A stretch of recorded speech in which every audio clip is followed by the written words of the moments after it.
All right, let's jump right into this explainer. The title really says it all. The 2026 World Cup, David meets Goliath. We're breaking down one of the absolute wildest, most statistically improbable matchups of the entire tournament, the clash between the European powerhouse, Portugal, and the massive underdog, DR Congo. We're going to get into the tactics, the history, and the sheer human willpower that turned this fixture into an instant classic.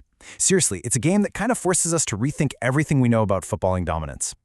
So you gotta ask yourself, what happens when a footballing giant meets a nation that has waited 52 years for their moment? That question right there perfectly captures the drama we witnessed on the pitch. On one side, you've got this heavy favorite expected to just cruise through their group. And on the other, an underdog carrying the immense pride of an entire nation that's just thrilled to be back on the world stage. It's the exact kind of irresistible storyline that makes the World Cup so special.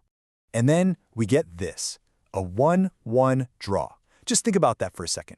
It's a seemingly simple set of numbers, but it sent absolute shockwaves through the tournament. Look, for a giant like Portugal, drawing 1-1 in the group stages feels like a complete catastrophe, right? A huge stumble out of the gate. But for DR Congo, getting a point off a team like that is a historic triumph. To really understand how the underdogs pulled off this miracle, we have to look at the forces at play right from the opening whistle. Which brings us to the Portuguese football Goliath. Let's start with Portugal. A squad just overflowing with world-class talent and heavily favored to make a really deep run in North America. Talk about asserting dominance immediately.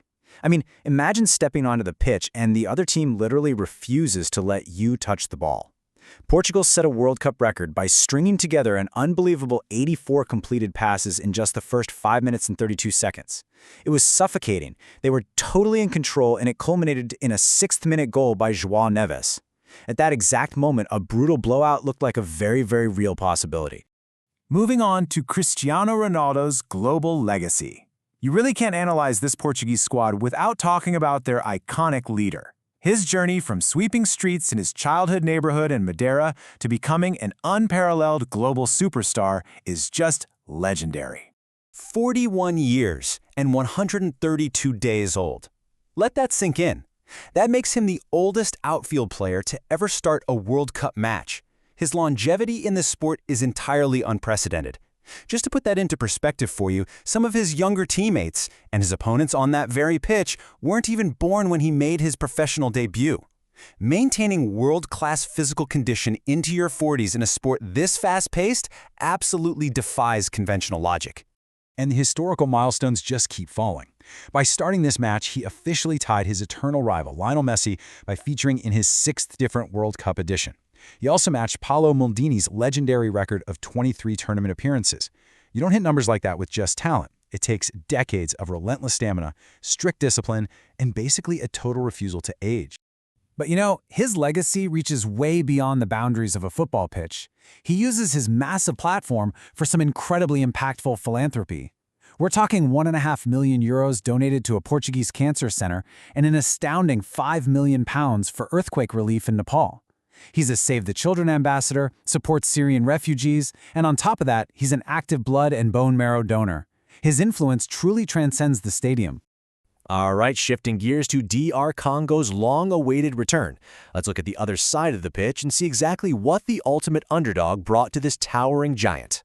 It has been a staggering 52-year wait for the Leopards to get back to the sport's biggest stage. 52 years. Historically, that's a wait second only to Wales, Egypt, and Norway. The last time they played in this tournament was way back in 1974, competing as Zaire. There are entire generations of passionate Congolese fans who have literally gone their whole lives without seeing their national team on a World Cup pitch, until today.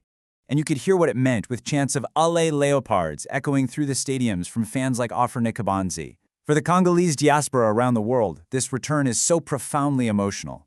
It isn't just about kicking a ball around. It's about bringing their incredibly rich culture to a massive global audience.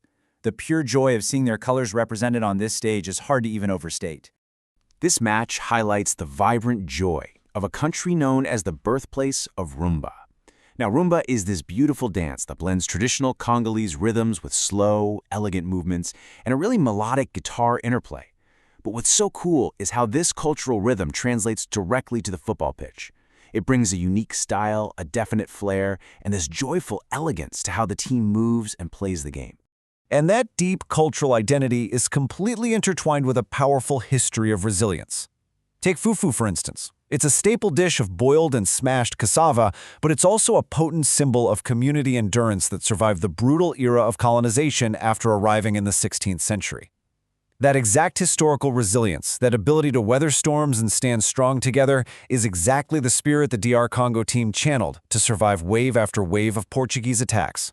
Which brings us perfectly to Yohan Wissa's resilient journey.